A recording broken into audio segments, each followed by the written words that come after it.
This is Pastor Tim again talking to you from being at Lamia and I've been the churches. And one of the major events of the scriptures is the calling of Abram. Abram is no different than other people, except that he and Sarai are both elderly. They don't have any children. They don't have any future. And one of the things that God does is he picks the least likely people so that everyone will know that God did it. So he comes down to Abram and Sarai and says, I'm going to make a covenant with you. You're going to be my people, and I'm going to be your God. And one of the things that I'm going to do is to make your descendants as many as the sands of the shore, unmeasurable, uncountable, which seemed utterly impossible, especially for an older couple. Now, they were in their 80s probably when they were called by God. And then it seemed even more impossible because the promise did not come through for many years afterwards. So they must have been pretty discouraged. But the promises from God that God's going to pick the least likely people and stay with them, and that's the beginning of the Jewish faith. Now, along the way, they have many adventures.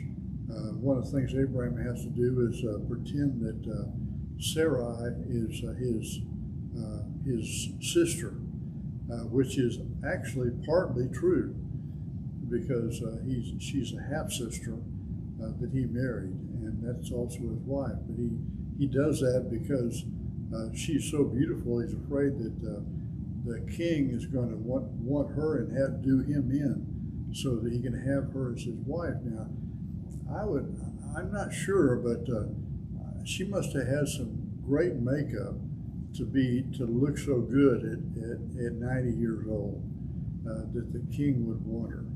But through the many adventures and misadventures and through a variety of things happening, the promise will be fulfilled. At first, they don't understand. At one point, they kind of give up, and God's given them new names, Abraham and Sarah. And Sarah decides that maybe the promise is going to be fulfilled through her maid. And so she gives the maid to Abraham to consummate and to have to try to generate children. In the ancient world, the service was very much in the family, and so it was just a kind of a deviation from what was normally done.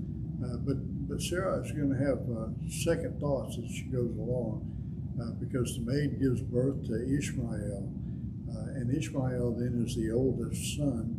But she indeed becomes pregnant, and because she's jealous of who the Ishmael is, she wants them to be cast out, and Abraham eventually does that,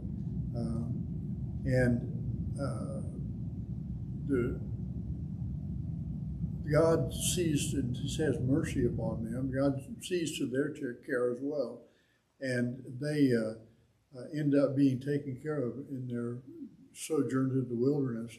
And the tradition is that that was the forefather of the Muslim faith, because it's the Arabs, the non-Jews who populate the area were through Ishmael, and the Muslim faith traces their lineage back through Ishmael to Abraham. But God is going to fulfill that promise, and Isaac is going to be born. So we're going to talk about God's fulfillment through Isaac in another podcast. But God makes promises, and God keeps those promises, and he makes them to not the favored people, but the least likely people, the one that needs the most help, so that they know indeed that God did it. I hope that's helpful. I'll see you next time.